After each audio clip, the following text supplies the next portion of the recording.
Hi friends, welcome to my YouTube channel. ಎಲ್ಲರೂ ಹೇಗಿದ್ದೀರಾ? I hope ಎಲ್ಲರೂ ಕೂಡ ಚೆನ್ನಾಗಿದ್ದೀರಾ ಅಂತ ಭಾವಿಸ್ತಾ ವಿಡಿಯೋನ ಸ್ಟಾರ್ಟ್ ಮಾಡ್ತಾಯಿದ್ದೀನಿ. ಹಾಗೆ ನೀವು ಇನ್ನೂ ಕೂಡ ನನ್ನ ಚಾನಲನ್ನು ಸಬ್ಸ್ಕ್ರೈಬ್ ಮಾಡ್ಕೊಳ್ಳದೆ ವಿಡಿಯೋಗಳನ್ನ ನೋಡ್ತಾ ಇದ್ದೀರಾ, ದಯವಿಟ್ಟು ವಿಡಿಯೋಗಳನ್ನ ಸಬ್ಸ್ಕ್ರೈಬ್ ಮಾಡ್ಕೊಂಡು ನೋಡಿ. ಹಾಗೆ ಪಕ್ಕದಲ್ಲಿ ಕಾಣ್ತಾ ಇರೋಂಥ ಬೆಲ್ ಐಕನನ್ನು ಕ್ಲಿಕ್ ಮಾಡಿ ಅಂತ ಹೇಳ್ತಾ ವಿಡಿಯೋನ ಸ್ಟಾರ್ಟ್ ಮಾಡ್ತಾ ಇದ್ದೀನಿ. ಈ ಕಡೆ ಭೂಮಿಕಾ ಆರೋಗ್ಯ ಪರಿಸ್ಥಿತಿ ತುಂಬಾ ಗಂಭೀರವಾಗ್ತಾ ಇರುತ್ತೆ. ಈ ಕಡೆ ಡಾಕ್ಟರ್ ಕೂಡ ಹೇಳಿರ್ತಾರೆ ನಿಮಗೆ ವಾಮಿಟ್ ಕೂಡ ಆಗುತ್ತೆ. ಆ ವಾಮಿಟ್ ಬ್ಲಡ್ ವಾಮಿಟ್ ಕೂಡ ಆಗಿರುತ್ತೆ. ತುಂಬಾ ತಲೆ ಸುತ್ತು ಕೂಡ ಬರುತ್ತೆ. ಹಾಗೆ ನೀವು ಸ್ವೀಟ್ ಐಟಮ್ ಕೂಡ ತಿನ್ನಬಾರ್ದು. ಅದರಲ್ಲೂ ಬೇಕ್ರಿ ಫುಡ್ಡು, ಈ ಫ್ರಿಜ್ನಲ್ಲಿ ಇಟ್ಟಿರೋವಂಥ ಒಂದು ಫುಡ್ಡು ತುಂಬಾ ಪ್ರಿಸರ್ವೇಟಿವ್ಸ್ ಕೂಡ ಬೆರೆಸಿರ್ತಾರೆ. ಈ ಫುಡ್ಡು ತಿಂದರೆ ನಿಮ್ಮ ಹೆಲ್ತ್ ತುಂಬಾ ಹಾಳಾಗ್ಬಿಡುತ್ತೆ ಅಂತ ಅಂದ್ಬಿಟ್ಟು ಹೇಳಿದಾಗ ಭೂಮಿಕಾ ಮತ್ತೆ ಕೇಳ್ತಾರೆ, ನೋಡಿ ಡಾಕ್ಟರ್ ನನಗೆ ಟ್ರೀಟ್ಮೆಂಟ್ ಕೊಡೋದಕ್ಕೆ ಸಾಧ್ಯನೇ ಇಲ್ವಾ ಅಂತ ಅಂದ್ಬಿಟ್ಟು. ಅದು ಡಾಕ್ಟರ್ ಹೇಳ್ತಾರೆ, ಇಲ್ಲ ಮೇಡಮ್, ಆ ಒಂದು ಟೈಮ್ ತುಂಬಾ ಮುಗ್ದು ಹೋಗ್ಬಿಟ್ಟಿದೆ ಅಂತ ಅಂದ್ಬಿಟ್ಟು ಹೇಳ್ತಾ ಇರ್ತಾರೆ. ಭೂಮಿಕಾ ತುಂಬಾ ನೋವನ್ನು ಅನುಭವಿಸ್ತಾ ಇರ್ತಾರೆ. ಆದರೆ ಭೂಮಿಕಾಗೆ ರಿಯಲ್ ಆಗಿ ಕ್ಯಾನ್ಸರ್ ಕೂಡ ಬಂದಿರೋದೇ ಇಲ್ಲ. ಅವರು ಬೇಕು ಅಂತ ಡಾಕ್ಟರ್ ಟ್ಯಾಬ್ಲೆಟನ್ನು ಕೊಟ್ಟಿರ್ತಾರೆ.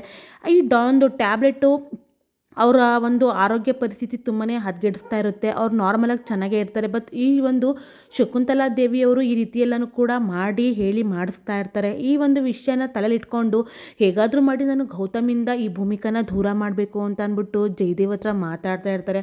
ಆದರೆ ಜಯದೇವ್ ಹೇಳ್ತಾರೆ, ನೋಡು ಮಾಮ್, ನಾವು ಹಿಂದೆ ತುಂಬಾ ನಾವು ಪ್ರಯತ್ನ ಕೂಡ ಮಾಡಿದ್ದೀವಿ. ಆ ಭೂಮಿಕಾಗೆ ನಾವು ತುಂಬಾ ಟಾಂಗ್ ಕೂಡ ಕೊಟ್ಟಿದ್ದೀವಿ. ಆದರೆ ರಿಯಲ್ ಆಗಿ ಹೇಳಬೇಕು ಅಂತ ಅಂದರೆ ಲಾಸ್ಟ್ ಟೈಮಲ್ಲಿ ಏನಾಯಿತು ಹೇಳು, ನಾವು ಅದರಲ್ಲಿ ಫೇಲ್ಯೂರ್ ಆಗಿಬಿಟ್ವಿ. ಈ ಭೂಮಿಕಾನ ನಾನು ಈ ಒಂದು ಗೌತಮ್ ಅವರ ಮನಸ್ಸಿಂದ ದೂರ ಮಾಡೋದಕ್ಕೆ ಸಾಧ್ಯನೇ ಆಗ್ತಾ ಇಲ್ಲ ಅಂತ ಅಂದ್ಬಿಟ್ಟು ಹೇಳ್ತಾ ಇರ್ತಾರೆ.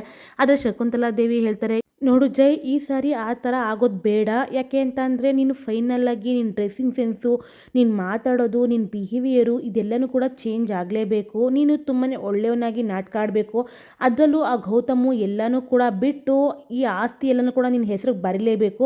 ಆ ಒಂದು ಸಿಚುಯೇಷನ್ನ ನಾವು ಬರೋ ಹಾಗೆ ಮಾಡಲೇಬೇಕು. ಆವಾಗಲೇ ನಮ್ಮ ಪ್ಲ್ಯಾನನ್ನು ನಾವು ಎಕ್ಸಿಕ್ಯೂಟ್ ಮಾಡಿ ಸಕ್ಸಸ್ ಆಗೋದು ಅಂತ ಅಂದ್ಬಿಟ್ಟು ಹೇಳ್ತಾ ಇರ್ತಾರೆ. ಆದರೆ ಜಯದೇವ್, ನೋಡು ಮಾಮ್, ಈ ಬಾರಿ ನೀನು ಏನು ಹೇಳ್ತೀಯ ಅದನ್ನೆಲ್ಲ ಕೂಡ ನಾನು ಮಾಡೇ ಮಾಡ್ತೀನಿ.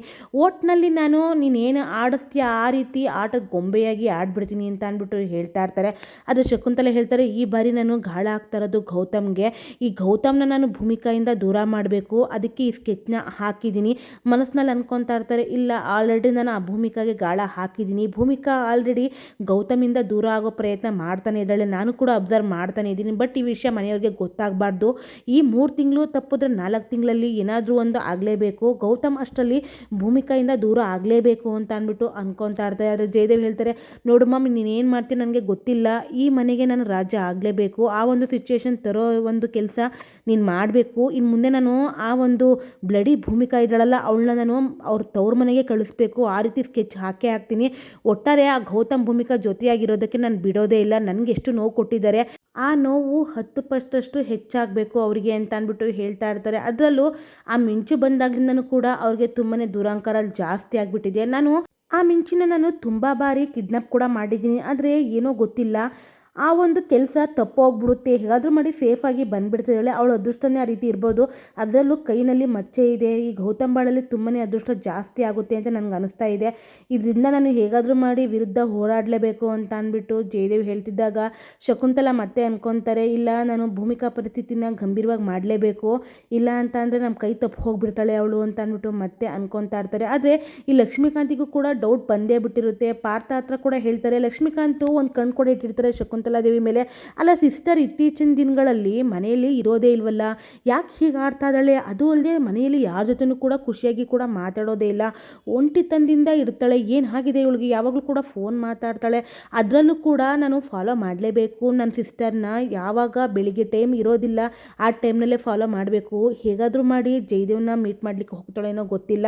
ಈ ಜಯದೇವ್ ಕೂಡ ತುಂಬಾ ಸೈಲೆಂಟ್ ಆಗಿದ್ದಾನೆ. ಏನೋ ನಡೆಸ್ತಾ ಇದ್ದಾರೆ ಇಬ್ಬರು ಕೂಡ ಸೇರಿಕೊಂಡು. ಆದರೆ ಮತ್ತೆ ಗೌತಮ್ಗೆ ಅನ್ಯಾಯ ಆಗೋದಕ್ಕೆ ನಾನು ಬಿಡಲೇಬಾರ್ದು. ಅದರಲ್ಲೂ ಆ ಕೇಡಿಗೆ ಮಾತ್ರ ಒಳ್ಳೇದಾಗಕ್ಕೆ ನಾನು ಬಿಡಲೇಬಾರ್ದು ಅಂತ ಅಂದ್ಬಿಟ್ಟು ಲಕ್ಷ್ಮೀಕಾಂತ್ ಅನ್ಕೊತಾರೆ. ಈ ಕಡೆ ಪಾರ್ಥ ಕೂಡ ಅದೇ ರೀತಿ ಹೇಳ್ತಾರೆ, ಹೌದು ಮಾಮ, ನಾನು ಕೂಡ ಅದೇ ರೀತಿ ಯೋಚನೆ ಮಾಡ್ತಾ ಇದ್ದೀನಿ. ಇವರಿಬ್ರಿಗೂ ಕೂಡ ಏನಾದರೂ ಒಂದು ನಾವು ಮಾಡಲೇಬೇಕು. ಇಲ್ಲ ಅಂತ ಅಂದರೆ ಮತ್ತೆ ಫ್ಯಾಮಿಲಿಯಲ್ಲಿ ತುಂಬಾ ನೋವು ಉಂಟು ಮಾಡೋದಕ್ಕೆ ಏನಾದರೂ ಮಾಡ್ತಾರೆ ಅಂತ ಅಂದ್ಬಿಟ್ಟು ಹೇಳ್ತಾ ಇರ್ತಾರೆ. ಆದರೆ ಲಕ್ಷ್ಮೀಕಾಂತು, ಇಲ್ಲ, ಇವತ್ತು ಸಿಸ್ಟರ್ ಮನೆಗೆ ಬರಲಿ, ನಾನು ಕೇಳೇ ಬಿಡ್ತೀನಿ ಅಂತ ಅಂದ್ಬಿಟ್ಟು ಹೇಳ್ತಾ ಇರ್ತಾರೆ. ಆದರೆ ನಾವು ಯಾವಾಗಲೂ ಕೂಡ ನೇರವಾಗಿ ಕೇಳಬಾರ್ದು. ಅವ್ರ ಬಿಹೇವಿಯರ್ನ ನಾವು ಅರ್ಥ ಮಾಡ್ಕೊಂಡೇ ಈ ರೀತಿ ಮಾಡಬೇಕು ಅಂತ ಅಂದ್ಬಿಟ್ಟು ಹೇಳ್ತಾ ಇರ್ತಾರೆ. ಆದರೆ ಲಕ್ಷ್ಮೀಕಾಂತ್ ಹೇಳ್ತಾರೆ. ಅದನ್ನು ಅರ್ಥ ಮಾಡ್ಕೊಳ್ಳೋ ಅಷ್ಟರಲ್ಲಿ ಏನಾದರೂ ದುರಂತ ಆಗ್ಬಿಟ್ರೆ ಏನು ಮಾಡೋದು ಅಂತ ಅಂದ್ಬಿಟ್ಟು ತುಂಬಾ ಅನುಮಾನವಾಗಿ ಯೋಚನೆ ಮಾಡ್ತಾನೆ ಇರ್ತಾರೆ. ಆದರೆ ಸಿಸ್ಟರ್ ಮಾತ್ರ ಮೊದಲಿನಿಂದ ನಾನು ಯೋಚನೆ ಮಾಡ್ತಾನೆ ಇದ್ದೀನಿ, ಬದಲಾಗೋಳು ಅಂಥವಳು ಅಲ್ವೇ ಅಲ್ಲ. ನಾನು ಹಿಂದೆಯಿಂದನೂ ಕೂಡ ನೋಡಿದ್ದೀನಿ ಸಿಸ್ಟರ್ ಯಾವ ರೀತಿ ಗೌತಮ್ಗೆ ಯಾವ ರೀತಿ ನರಕಯಾತನೆ ಕೂಡ ಕೊಟ್ಟಿದ್ದಾಳೆ. ಇದ್ದಕ್ಕಿದ್ದ ಹಾಗೆ ಬದಲಾಗ್ತಾಳೆ ಅಂತ ಅಂದರೆ ಈ ಹಣಕ್ಕಾಗಿಯೇ ಇರ್ಬೋದು, ಈ ಆಸ್ತಿಗಾಗಿ ರೀತಿ ಅವ್ರು ಸ್ಕೆಚ್ ಆಗ್ತಾ ಇದ್ದಾರೆ. ಅದರಲ್ಲೂ ಜಯದೇವನ ಬಿಡಿಸ್ಕೊಂಡು ಬಂದಿರೋದು ಶಕುಂತಲಾ ದೇವಿನೇ. ನನಗೆ ಗೊತ್ತಿದೆ, ಆದರೆ ಯಾವತ್ತಿಗೂ ಕೂಡ ಅದು ಗೊತ್ತಾಗಬಾರ್ದು ಅಂತ ಈ ರೀತಿ ತುಂಬಾ ಯೋಚನೆ ಮಾಡ್ತಾ ಇದ್ದಾಳೆ ಅವಳು ಅಂತ ಅಂದ್ಬಿಟ್ಟು ಅನ್ಕೊತಾ ಇರ್ತಾರೆ ಲಕ್ಷ್ಮೀಕಾಂತ್ ಅವರು. ಈ ಕಡೆ ಭೂಮಿಕಾ ಮತ್ತೆ ಕೊರಗ್ತಾ ಇರ್ತಾರೆ. ಅಲ್ಲ ಈ ರೀತಿ ಆಗ್ತಿದೆಯಲ್ಲ, ಅಕಸ್ಮಾತ್ ನಾನು ಏನಾದ್ರೂ ಬ್ಲಡ್ ವಾಮಿಟ್ ಮಾಡಿಬಿಟ್ರೆ ಮನೆಯವ್ರಿಗೆ ಎಲ್ಲರಿಗೂ ಕೂಡ ಗೊತ್ತಾಗ್ಬಿಡುತ್ತೆ. ತುಂಬಾ ಸುಸ್ತಾಗ್ತಾ ಇದೆ, ಈ ನಡುವೆ ನಿಂತ್ಕೊಳ್ಳೋದಕ್ಕೂ ಕೂಡ ಶಕ್ತಿ ಆಗ್ತಾನೇ ಇಲ್ಲ. ಯಾಕೆ ಈ ರೀತಿ ಆಗ್ತಾ ಇದೆ? ಮೊದಲು ಕೂಡ ಏನೋ ಒಂದು ನನಗೆ ಸಿಂಪ್ಟಮ್ಸ್ ಕೂಡ ಗೊತ್ತಾಗಲೇ ಇಲ್ಲ, ಇವಾಗ ಈ ರೀತಿ ಆಗ್ತಿದೆಯಲ್ಲ, ಏನಾಗಿರ್ಬೋದು ಅಂತ ಅಂದ್ಬಿಟ್ಟು ಯೋಚನೆ ಮಾಡ್ತಾನೆ ಇರ್ತಾರೆ. ಆದರೆ ಶಕುಂತಲಾ ದೇವಿ ಅವರು, ಭೂಮಿಕಾ ನೀನು ಅನುಭವಿಸ್ಲೇಬೇಕು, ಯಾಕೆ ಅಂತಂದರೆ ಈ ಪರಿಸ್ಥಿತಿನ ತಂದೊಟ್ಟಿರೋದು ನಾನೇನೇ. ನೀನು ಎಷ್ಟೊಂದೆಲ್ಲ ಮೆರೆದಿದ್ಯಾ, ಗೌತಮ್ಗೆ ಏನೇನೆಲ್ಲ ಹೇಳ್ಕೊಟ್ಟಿದ್ಯಾ, ಅದಕ್ಕೋಸ್ಕರ ಈ ರೀತಿ ನಾನು ಮಾಡ್ತಾ ಇರೋದು. ಮೊದಲು ನಾನು ಗೌತಮಿಂದ ನಿನ್ನನ್ನು ದೂರ ಮಾಡಬೇಕು. ನನಗೆ ಗೊತ್ತಿದೆ ಗೌತಮ್ಗೆ ನೀನು ತುಂಬಾ ಬೇಕಾಗಿರೋ ಅಂಥವಳು, ಅದರಲ್ಲೂ ನಿನ್ನ ಮೇಲೆ ತುಂಬಾ ಪ್ರೀತಿ ಇಟ್ಕೊಂಡಿದ್ದಾನೆ. ಹಾಗೆ ಗೌತಮ್ಗೆ ನೀನಿಲ್ಲ ಅಂತ ಅಂದರೆ ಕೈಕಾಲೇ ಕೂಡ ಆಡೋದಿಲ್ಲ ಅಂತ ಅಂದ್ಬಿಟ್ಟು ನನಗೆ ಗೊತ್ತಿದೆ. ಗೌತಮ್ ವೀಕ್ನೆಸ್ ಕೂಡ ನೀನೇ ಅಂತಲೂ ಕೂಡ ಗೊತ್ತಿದೆ. ಅದಕ್ಕೋಸ್ಕರ ಈ ರೀತಿ ಪ್ಲ್ಯಾನ್ನ ಎಕ್ಸಿಕ್ಯೂಟ್ ಮಾಡಿದ್ದೀನಿ ನಾನು. ಆದರೆ ಇನ್ನು ಮುಂದೆ ನಾನು ಹೇಗಾದರೂ ಮಾಡಿ ಗೌತಮ್ನ ಉಳಿಸ್ಕೊಳ್ಳೇಬೇಕು. ಮೊದಲು ನನ್ನ ಮಾತನ್ನೇ ಹೇಗೆಲ್ಲ ಕೇಳ್ತಿದ್ದ ಅದೇ ರೀತಿ ನಾನು ಮಾಡೇ ಮಾಡ್ತೀನಿ. ನನ್ನ ಒಂದು ಮಾತು ಕೇಳ್ದಂಗೆ ಯಾವುದೇ ಒಂದು ಡಿಸಿಷನ್ ಕೂಡ ತೊಗೊಳ್ಬಾರ್ದು, ಆ ರೀತಿ ನಾನು ಮಾಡೇ ಮಾಡ್ತೀನಿ ಅಂತ ಅಂದ್ಬಿಟ್ಟು ಹೇಳ್ತಾ ಇರ್ತಾರೆ.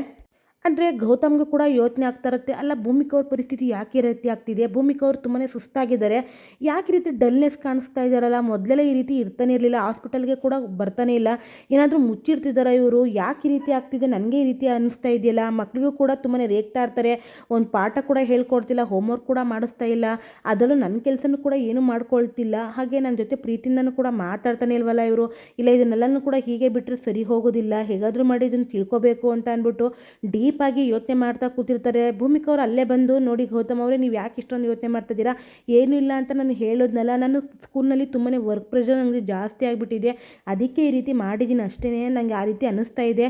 ಅದರಲ್ಲೂ ಇವಾಗ ವರ್ಕು ಸ್ಕೂಲ್ನಲ್ಲಿ ತುಂಬಾ ಜಾಸ್ತಿ ಆಗಿದೆ ಅಂತ ಹೇಳಿದಾಗ, ಆದರೆ ಮತ್ತೆ ಗೌತಮ್ ಹೇಳ್ತಾರೆ, ನೋಡಿ ಭೂಮಿಕಾ ಅವರೇ ವರ್ಕ್ ಪ್ರೆಷರ್ ಜಾಸ್ತಿ ಮಾಡ್ಕೋಬೇಡಿ, ಹೆಲ್ತ್ನೂ ಕೂಡ ನೀವು ನೋಡ್ಕೋಬೇಕಲ್ವಾ, ಒಂದು ವಾರ ರಜಾ ಹಾಕ್ಕೊಂಡು ಮನೇಲೇ ಇರ್ಬೋದಲ್ಲ ಅಂತ ಅಂದ್ಬಿಟ್ಟು ಹೇಳಿದಾಗ, ಭೂಮಿಕಾ ಇಲ್ಲ ಒಂದು 2 ದಿನ ಅಷ್ಟೇ ನಾನು ಸರಿ ಹೋಗ್ತೀನಿ, ನೀವು ಯಾಕೆ ಇಷ್ಟೊಂದು ವರಿ ಮಾಡಬೇಡಿ ಅಂತ ಅಂದ್ಬಿಟ್ಟು ಮತ್ತೆ ಹೇಳಿ ಸಮಾಧಾನ ಮಾಡ್ತಾನೆ ಇರ್ತಾರೆ. ಆದರೆ ಈ ಕಡೆ ಆನಂದ್ಗೂ ಕೂಡ ಗೌತಮ್ ಹೇಳ್ತಾರೆ, ನೋಡು ಆನಂದ್ ಮನೆಯಲ್ಲಿ ಏನೋ ಚೇಂಜಸ್ ಕಾಣ್ತಾ ಇದೆ. ಭೂಮಿಕಾ ತುಂಬಾ ವಿಪರೀತವಾಗಿ ಯೋಚನೆ ಮಾಡ್ತಾನೆ ಇರ್ತಾರೆ, ತುಂಬಾ ಸುಸ್ತು ಅಂತಲೂ ಕೂಡ ಅಂತ ಇದ್ದಾರೆ. ಆದರೆ ಹಾಸ್ಪಿಟಲ್ಗೆ ಕೂಡ ಬರ್ತಾನೆ ಇಲ್ಲ ಅಂತ ಅಂದ್ಬಿಟ್ಟು ಹೇಳ್ತಾ ಇರ್ತಾರೆ. ಆದರೆ ಆನಂದ್ ಹೇಳ್ತಾರೆ, ಹೌದಾ ಯಾಕೆ ಈ ರೀತಿ ಆಡ್ತಿದ್ದಾರೆ ಅದಕ್ಕೆ ಅಂತ ಅಂದ್ಬಿಟ್ಟು ಮತ್ತೆ ಅಂದ್ಕೊಂಡಾಗ ಈ ಕಡೆ ಭೂಮಿಕಾ ಹೇಳ್ತಾರೆ, ಇಲ್ಲ ಆ ರೀತಿ ಏನಿಲ್ಲ ಆನಂದ್ ಅವರು, ನಿಮಗೂ ಕೂಡ ಗೊತ್ತಿದೆ ಅಲ್ವಾ, ಸ್ವಲ್ಪ ವರ್ಕ್ ಪ್ರೆಷರ್ ಅಷ್ಟೇ ಅಂತ ಅಂದ್ಬಿಟ್ಟು ಹೇಳ್ತಾ ಇರ್ತಾರೆ. ಆದರೆ ಆನಂದ್ ಹೇಳ್ತಾರೆ, ಇಲ್ಲ ಅದಕ್ಕೆ ಒಂದ್ಸರಿ ನೀವು ಬನ್ನಿ ಚೆಕಪ್ ಮಾಡಿಸ್ಕೊಂಬರೋಣ ಅಂತ ಅಂದ್ಬಿಟ್ಟು ಹೇಳಿದಾಗ, ಸರಿ ಆಯಿತು 2 ದಿನ ಬಿಟ್ಕೊಂಡು ಹೋಗೋಣ ಅಂತ ಅಂದ್ಬಿಟ್ಟು ಭೂಮಿಕಾ ಕೂಡ ಹೇಳ್ತಾರೆ. ಇಲ್ಲಿಗೆ ಸಂಚಿಕೆ ಕೂಡ ಮುಕ್ತಾಯವಾಗುತ್ತೆ. ವಿಡಿಯೋ ಏನಾದರೂ ಇಷ್ಟ ಆಗಿದ್ರೆ ಒಂದು ಲೈಕ್ ಮಾಡಿ ಅಂತ ಹೇಳ್ತಾ, ಹಾಗೆ ನೀವು ಇನ್ನೂ ಕೂಡ ನನ್ನ ಚಾನಲನ್ನು ಸಬ್ಸ್ಕ್ರೈಬ್ ಮಾಡ್ಕೊಳ್ಳದೆ ವಿಡಿಯೋಗಳನ್ನ ನೋಡ್ತಾ ಇದ್ದೀರಾ, ದಯವಿಟ್ಟು ವಿಡಿಯೋಗಳನ್ನ ಸಬ್ಸ್ಕ್ರೈಬ್ ಮಾಡ್ಕೊಂಡು ನೋಡಿ ಅಂತ ಹೇಳ್ತಾ, ಥ್ಯಾಂಕ್ ಯು ಫಾರ್ ವಾಚಿಂಗ್.